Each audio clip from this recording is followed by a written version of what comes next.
Assalamualaikum warahmatullahi wabarakatuh.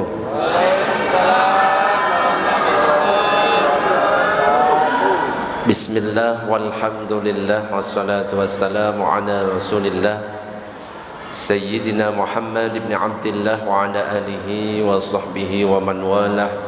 La hawla wa la quwata illa billah, amma ba'du. Nawayna at-ta'allum wa at-ta'lim wa tadhakkur wa tadhkir wa an-naf'a wal intifa' wal ifadata wal istifadah wal hazza ala tamassuki bi kitabillahi wa sunnati rasulih wa du'a ila al-huda wa dalalata ala al-khair wa batigha'a wajhillah wa mardatihi wa qurbihi wa sawabihi subhanahu wa ta'ala ila hadratin nabiyil mustafa Muhammadin sallallahu alaihi wasallam. Al-Fatihah. A'udzu billahi minasyaitonir rajim. Bismillahirrahmanirrahim. Alhamdulillahi rabbil alamin, arrahmanir rahim, maliki yaumiddin. Iyyaka na'budu wa iyyaka nasta'in. Ihdinas siratal mustaqim. Siratal ladzina an'amta 'alaihim ghairil maghdubi 'alaihim waladdallin. Amin.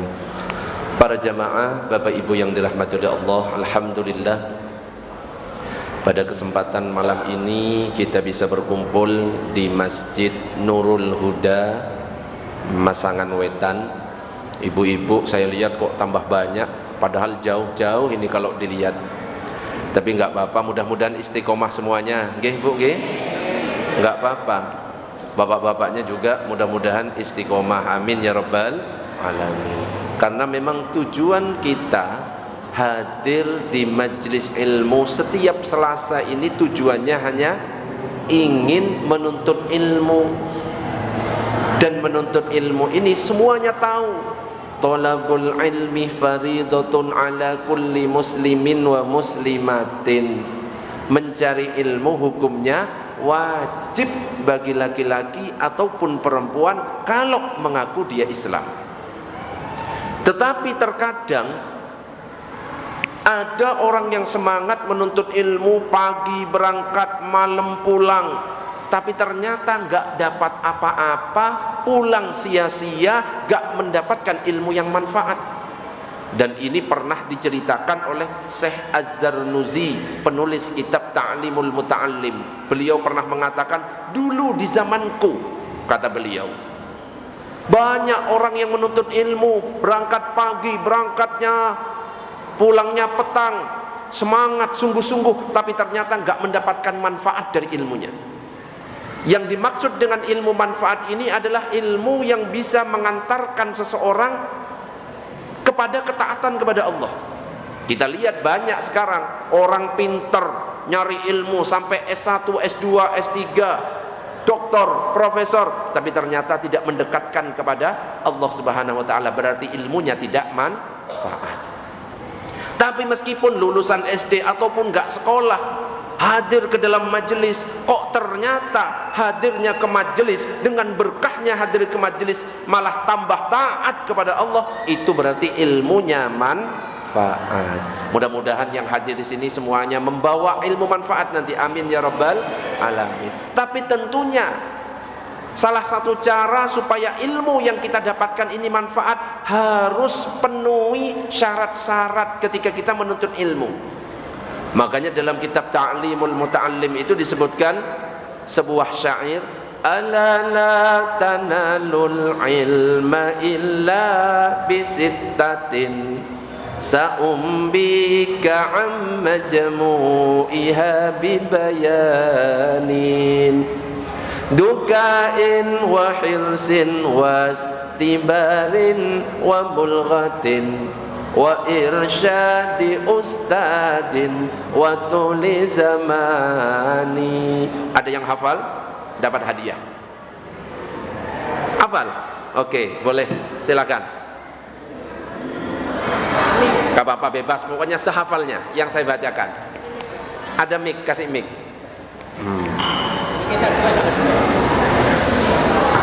Agak maju dikit gak apa-apa. Oke, dengan ibu siapa? Agak maju Bu. Nah, dengan ibu siapa? Maslahah. Wage. Nggih, monggo.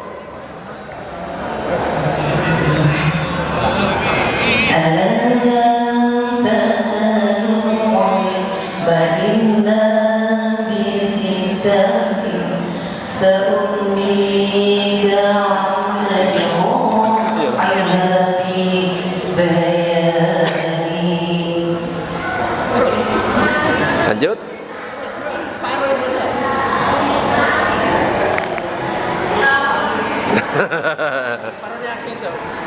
Berarti separuh ini ya.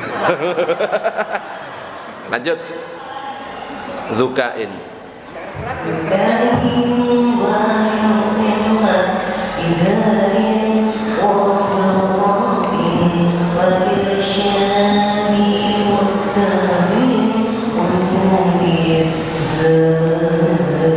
Sallu ala Nabi Muhammad.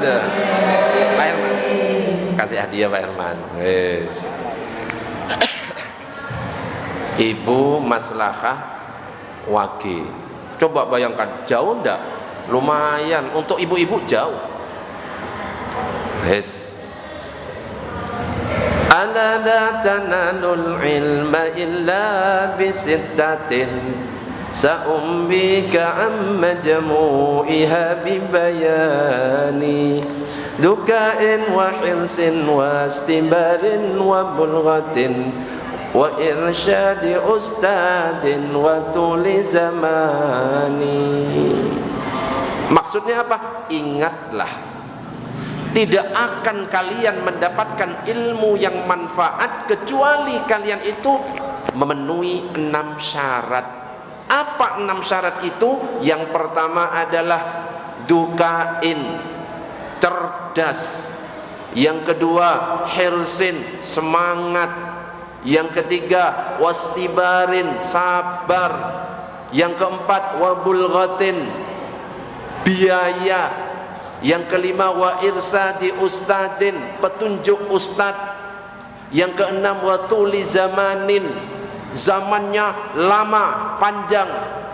Jadi itu harus dipenuhi supaya ilmu yang kita tuntut, yang kita cari itu manfaat. Yang pertama misalkan cerdas. Maksudnya cerdas itu seperti apa? Tidak harus punya IQ tinggi. Selama dia bisa menangkap, ngerti omongannya orang, meskipun IQ-nya sedang, IQ-nya jongkok, ya seperti contohnya misalkan nggak ada di sini ya, pinter semuanya. Sing penting mampu menangkap apa yang disampaikan oleh orang lain, maka itu masih masuk pada kriteria, masuk kepada syarat yang pertama, yaitu cerdas. Berbeda kalau misalkan orang gila, idiot, itu sudah tidak akan bisa. Mau kita ceramah sampai pagi ya, kalau wis orang gila ya wis tetap nggak akan ada perubahan. Itu kalau orang gila. Tapi yang perlu kita ingat, kecerdasan ini bisa berubah dan berkembang. Ibaratnya apa? Pisau, kalau misalkan tumpul terus kita asah, kita gosok, kira-kira semakin tajam enggak? Semakin tajam. Begitu juga dengan akal, kecerdasan seseorang. Kalau misalkan setiap hari diasah, terus mendengarkan nasihat-nasihat, belajar setiap hari, insya Allah akalnya akan semakin tajam dan semakin cerdas. Mudah-mudahan yang hadir di sini semuanya menjadi orang yang cerdas, termasuk anak-anak kita. Amin ya rabbal alamin. Yang punya anak kecil SD, coba angkat tangan. Saya itu punya cita-cita ketika ada event Majelis Al Anwar, anak-anaknya jamaah yang SD mau saya tampilkan ke depan. Setuju enggak kira-kira? Ya bukan cuma acara masjid. Kalau acara masjid anak-anak kecil ditampilkan, Majelis Al Anwar harus bisa. Setuju enggak? Kita latih, wong banyak sing ngelatih bisa. Kita tampilkan sholawat ya, goyang dompet dilatih Lutfi iso ya, gaya mabuk dilatih Abah Ipin bisa. Itu cita-cita saya. Anak-anaknya jamaah Al Anwar nanti dilatih sebelum tampilan Isra Mi'raj kayak event Maulid Nabi, tampil di depan. Biar apa? Wah, itu membanggakan kepada orang tua itu. tampil di depan, live streaming, diviralkan kemana-mana, ya, sampai ke akhirat kita viralkan bareng-bareng. Allahumma shalli ala sayyidina Muhammad. Yang kedua, semangat. Artinya apa? Sungguh-sungguh dengan bukti ketekunan, istiqomah. Nah, ini yang istiqomah hadir meskipun capek, baru datang kerja, kayak Pak Edi itu pulangnya malam. Mana Pak Edi yang biasanya bawa drone terus di MSA terus nabrak tiang, jatuh, rusak, beli lagi, gak apa-apa, bagus. Mana Pak Edi hadir? Hadir. Itu datangnya malam, itu jam 7. Coba bayangkan datang jam 7, kalau saya gak mungkin saya hadir, tidur kalau saya. Itu saking apa? Semangatnya. Sound rusak langsung transfer, terima kasih Pak Edi ya. Akhirnya apa? Soundnya sudah sehat kembali. Okay? Kita doakan untuk yang nyumbang sound, perbaikan sound, ya, 2 orang, ya, tidak saya sebutkan, cukup inisial E. Jadi bukan Pak Edi, yang satunya S, bukan Abah Selamat. Wes pokoknya itu ya. Kita doakan mudah-mudahan panjang umur. Amin ya rabbal alamin. Oke. Jadi ketekunan, sungguh-sungguh istiqomah itu buktinya bahwa orang itu adalah orang yang semangat, terpenuhi syarat yang kedua. Yang ketiga adalah sabar. Maksudnya apa? Tabah menghadapi cobaan, ujian. Ini nanti, ini sudah mendekati musim hujan. Itu adalah cobaan, ujian bagi orang yang menuntut ilmu, apalagi malam-malam. Bayangkan mau berangkat tiba-tiba hujan deras, gak jadi Ustaz. Gitu biasanya. Itu ujian, cobaan. Kalau Nabi dulu, ya, saat berdakwah kepada orang kafir, apa yang diterima oleh Nabi? Apakah air? Enggak. Batu, air ludah, cacian, makian. Lah kita tantangannya cuma hujan, capek. Wes itu aja. Nah, bukti nanti kalau kita sabar menghadapi itu semua, kita terobos meskipun hujan. Kalau memang mau, kita hujan-hujanan bareng. Setuju? Alah, omong tok setuju. Nanti hari hanya nggak hadir. Wis tahu. Allahumma shalli ala sayyidina Muhammad. Yang keempat adalah biaya. Jadi kalau kita ngaji, nuntut ilmu, ya biaya itu dibutuhkan. Maksudnya biaya apa? Biaya untuk keperluan pribadi kita. Apalagi yang mondok, nyantri di pondok-pondok pesantren, butuh biaya. Untuk apa? Makannya, pakaiannya, dan lain sebagainya. Apalagi kalau misalkan ada sorban lewat, infaknya dimasukkan. Oh, itu lambah afdol. Kenapa? Jalannya Majelis Al-Anwar itu karena apa? Sorban yang lewat itu. Majelis Al-Anwar bisa ngadakan event-event besar, itu biayanya sampai 5 juta itu. Karena apa? Ngumpulkan sedikit demi sedikit lewat sorban. Ada yang transfer dan lain sebagainya. Luar biasa. Mudah-mudahan yang donatur-donatur Majelis Al-Anwar diberikan kesehatan, nggih. Rezekinya tambah banyak, nggih. Amin ya rabbal alamin. Yang kelima, petunjuk ustadz. Jangan sampai kita belajar tanpa ada guru. Man lam yakun lahu syaikhun fa syaikhuhu syaiton. Siapa yang belajar tanpa ada guru, gurunya adalah syaiton.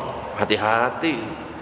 Ustadz, apakah nggak boleh kalau saya membaca di Google artikel buku? Boleh, hanya untuk tambahan wawasan. Tapi kalau untuk masalah agama, amaliyah supaya tidak salah, supaya tidak sesat, harus digurukan. Cara wudhu yang benar harus belajar dari guru, jangan cuma belajar dari buku. Kenapa? Kalau kita belajar dari buku terus salah memahami isi buku, buku tidak akan memperingatkan, mengingatkan, hei salah, bukan gitu maksudnya. Tapi kalau belajarnya di depan guru, salah cara takbirnya, diingatkan apa enggak? Diingatkan, bukan gitu takbirnya, yang benar gini. Makanya harus punya guru. Makanya kalau di sini yang hadir gurunya jelas. Insya Allah sanadnya nyambung kepada Rasulullah Sallallahu Alaihi Wasallam. Harus nyambung memang. Misalkan Pak Freddy belajar dari Pak Bobby, Pak Bobby belajar dari Pak Legimin, Pak Legimin belajar dari Lutfi ngarang. Wah, hancur. Harus nyambung, ya.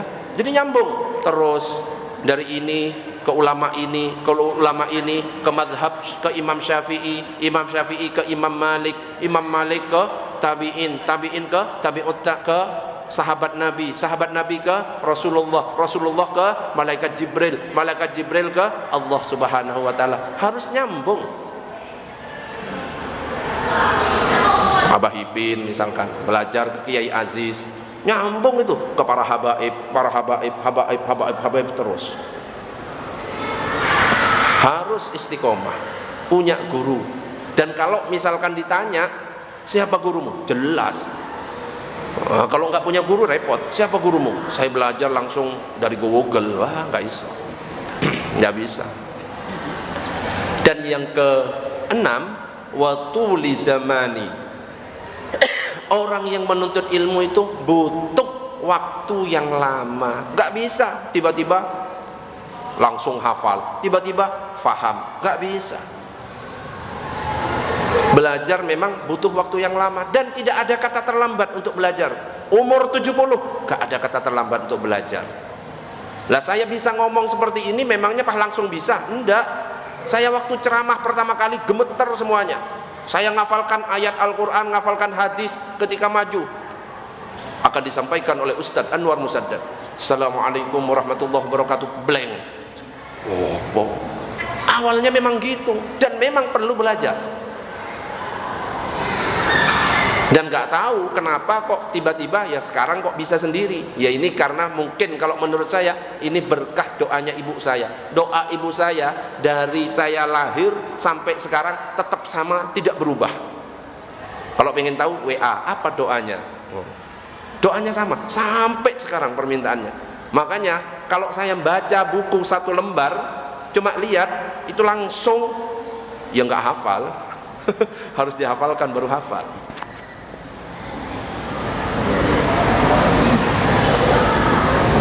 Mudah-mudahan semuanya termasuk para penuntut ilmu yang mendapatkan ilmu manfaat. Amin ya rabbal alamin. Termasuk keluarga-keluarga kita semuanya. Ya, mudah-mudahan hajat-hajat kita semuanya dikabulkan oleh Allah Subhanahu wa taala. Rizkinya lancar. Mudah-mudahan istiqomah dalam ketaatan kepada Allah. Jika kelak kita wafat dalam keadaan husnul khotimah. Amin ya rabbal alamin. Gak usah lama-lama, sedikit dari saya, mudah-mudahan manfaat. Ada pertanyaan? Oke, Pak Freddy. Sekarang gini kan, rata-rata kalau bertanya mau kemana ngaji oleh barokah. Nah ini utamanya yang mana, Pak? Ilmu itu supaya dapat ilmu atau nuntut ilmu itu kebanyakan, kata Pak Freddy, orang kalau ditanya mau kemana, ngaji. Tujuannya apa? Oleh barokah. Sebenarnya yang paling utama itu apa? Sebenarnya niat ketika ngaji itu langsung bisa dikumpulkan semua. Gak hanya satu, oleh barokah. Enggak, kalau bisa langsung ditulis di data niatnya. Karena apa? Innamal a'malu bin niyat wa innamal likulli imri'in manawa. Kalau niatnya cuma satu, oleh barokah toh. Tapi kalau niatnya banyak, saya hadir ngaji bisa silaturahim dengan umat Islam, dapat. Saya hadir ngaji pengen dapat barokah dari ilmu, dapat. Saya hadir ngaji supaya apa? Dapat rahmat dari Allah, dapat. Saya hadir ngaji supaya apa? Bisa dekat dengan para ulama, dapat. Makanya kalau bisa data ditulis di buku, ketika hadir di dalam majelis, ya Allah saya niatkan seperti yang saya catat dalam buku. Wes dapat semuanya. Duduknya kita di sini saja tanpa ada niat, kata Nabi, la yaq'udu qaumun, tidak duduk satu kaum, yadhkurunallah, mereka zikir ingat kepada Allah, illa, kecuali haffathumul malaikah, malaikat berkumpul. Ini banyak malaikat ini. Malaikat maut, ya ojo ya, ojo malaikat maut, malaikat yang lain ay, malaikat rahmat. Wa ghasyiyatuhumur rahmah, rahmat menyelimuti. Wa nazalat alaihimus sakinah, ketenangan turun. Wa dzakarahumullahu fiman indahu, Allah membangga-banggakan orang yang hadir dalam majlis ini kepada para malaikat. Hei malaikat, itu lihat hambaku sekarang sedang mengingatku. Gitu. Kok melotot semuanya? Ojo melotot, biasa ya. Allahumma shalli ala sayyidina Muhammad. Ada pertanyaan yang lain? Oke. Bisa makanya semuanya kita belajar Al-Quran di rumah apa ada guru yang bimbing atau kita sendiri? Belajar Al-Quran di rumah. Apa ada Belajar Al-Quran di rumah. Al-Quran itu salah panjang pendek, salah harokat itu sudah beda artinya. Bahasa Arab panjang pendeknya salah, artinya sudah beda. Contoh, Allahu Akbar artinya Allah Maha Besar. Tapi ketika huruf A-nya dipanjangkan, Allahu Akbar, itu artinya apakah Allah Maha Besar? Maka kalau kita belajar Al-Quran, lebih baik harus ada gurunya supaya tidak salah panjang pendeknya, tajwidnya benar. Karena apa? Yang kita baca itu adalah surat cinta dari Allah, bukan surat cinta dari Lutfi. Nek surat cinta dari Lutfi nggak apa-apa, nggak dibaca. Belajar. Contoh lagi kalau belajar sendiri, kan ada Latinnya biasanya. Yasin. Kalau Latin tulisannya apa? Ya Asin. Oh, bacanya apa? Apa? Ya Asin. Tulisannya gitu. Padahal bacanya Yasin. Banyak juga yang salah ketika membaca Yasin. Coba saya pengen dengar baca Yasin. 1, 2, 3. Yang panjang, yang paling panjang antara ya sama sin itu lebih panjang mana? Banyak kan yang iyanya yang panjang. Yasin. Salah itu. Iyanya itu satu ayunan. Yasin. Sinnya itu agak panjang karena ada harokat yang apa ini? Layarnya gitu. Tuh. Itu. Oke, ada pertanyaan yang lain? Tanya Ustaz. Asik. Ini namanya semangat. Wahirsun. Semangat. kalau masuk surga? Amin. Yang laki-laki ya, itu apakah nanti pada saat di surga itu gantengnya standar atau gantengnya sesuai dengan keinginan masing-masing? Orang-orang yang masuk surga semuanya ganteng. Yang usia tapi nggak ada di dalam surga itu orang tua nggak ada. Mbah-mbah, nenek-nenek nggak ada. Kenapa? Usianya berubah semuanya sekitar 30 sampai 33 tahun semuanya. Ya, Abah Joni kita bayangkan, sekarang aja wis ganteng. Coba langsung masuk surga usianya berubah jadi 33 tahun. Ganteng nggak ganteng? Ganteng, jos. Eyang, mana Eyang? Mudah-mudahan Eyang sehat. Eyang sekarang loh cantik. Coba turun usianya jadi 33 tahun. Cantik apa enggak cantik? Cantik. Lutfi ngaku-ngaku ganteng. Oh. Jadi insya Allah gantengnya ya Sama. menurut Allah ya nggak kembar Pak Irman, tetap. Misalnya ada lebih ganteng, terus berdua lebih ganteng. Akhirnya kan Ya wallahu a'lam. Pokoknya ganteng gitu aja ya. Nggak usah masa dibandingkan Nabi Muhammad Pak Herman pengen sama kan nggak bisa ya. Sama Nabi Yusuf masa pengen sama kan nggak bisa ya. Cukupan lah ya. Yang penting ganteng ngono ya. Ya yang istrinya cantik. Jadi ratu bidadari. Pak Herman istrinya 70, istrinya nggak akan cemburu. Kenapa? Rasa cemburu sudah dicabut oleh Allah Subhanahu wa taala. Iya tadi. Gini aja katanya udah bagus. Ada pertanyaan tadi? Monggo. Monggo disalurkan suaranya. Kasih mic.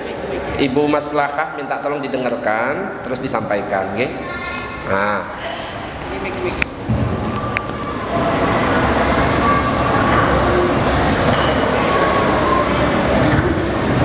Nanti disampaikan, gak panjang soalnya.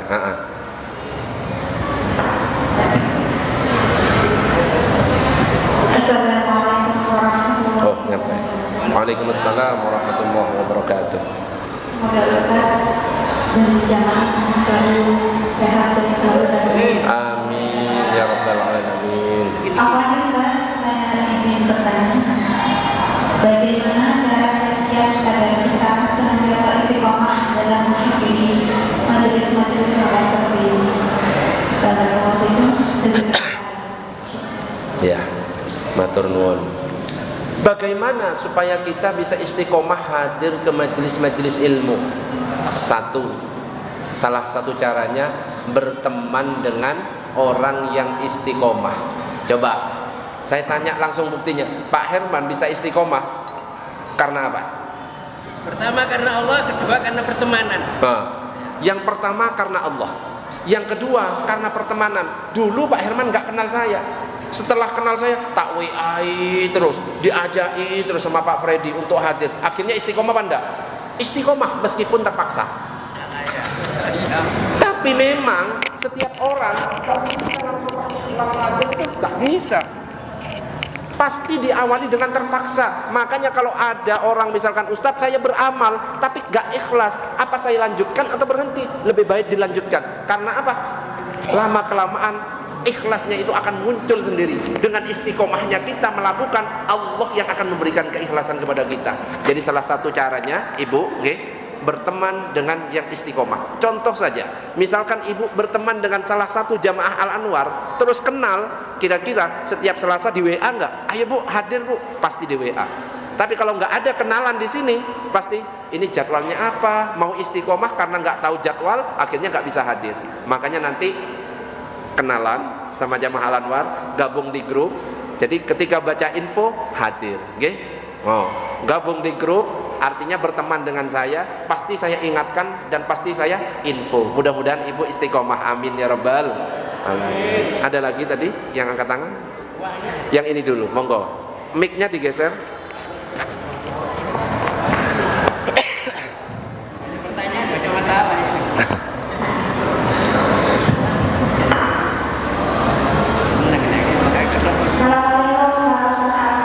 Assalamualaikum warahmatullahi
translate bahasa Indonesia, Abah Joni. Pak Herman translate bahasa Indonesia. Saya kan orang Madura. Di bahasa Jawa ya bingung. Translate dulu. Ada yang translate. Kalau tadi kalau nggak salah itu bukan mimpi, mimpi terus di satu sisi ada semacam himbauan di situ disuruh bertobat. tapi yang kita mengalami ini atau yang kita meminta maaf sama Allah. Jadi itu melihat Rasulullah sama Nabi Muhammad. Oh. Terus tadi ini sahabat terus ada yang sama itu mungkinnya gimana kepingin tidak besar terus ada atau yang punya ilmu goib. Ini ilmu goib belum dia. Dan disebut bahwa goib hal-hal waktu dia Allah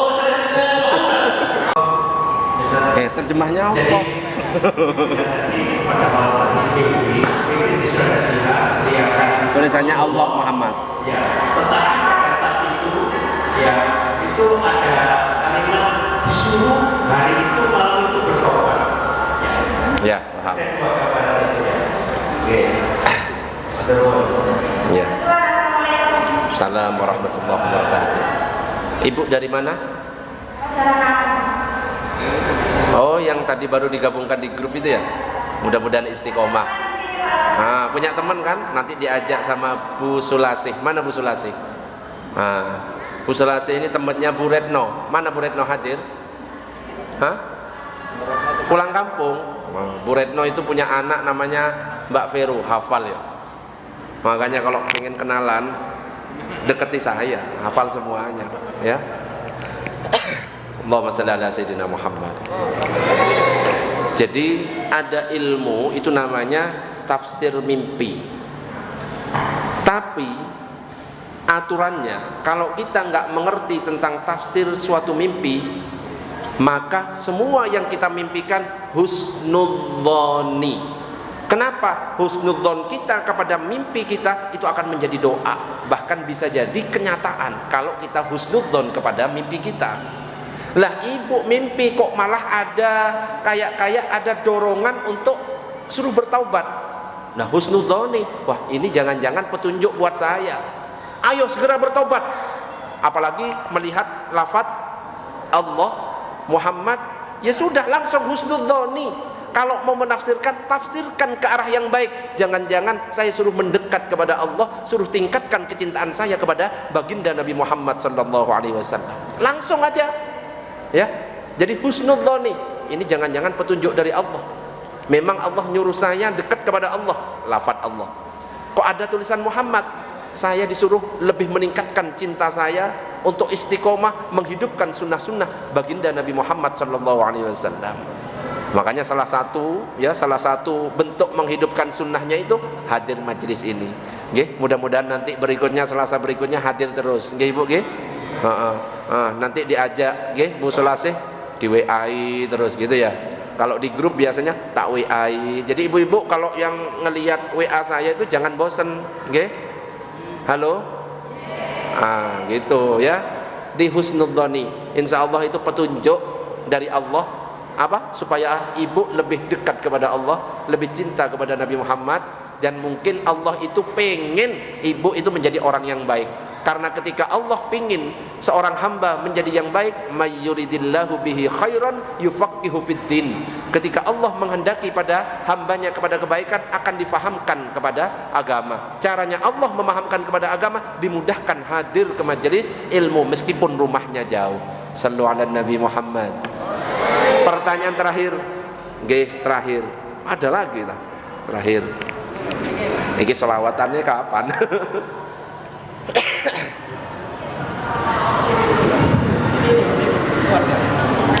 Monggo.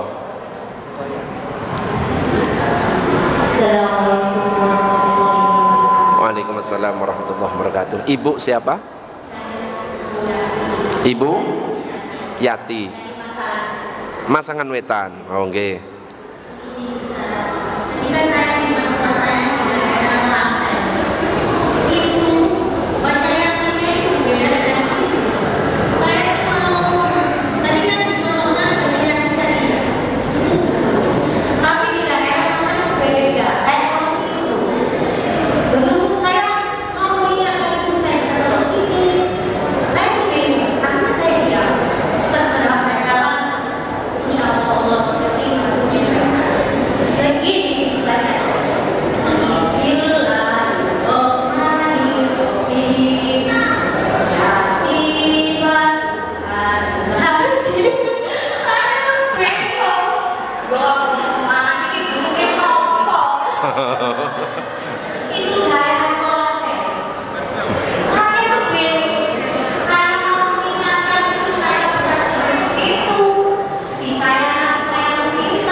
Waalaikumsalam warahmatullahi wabarakatuh.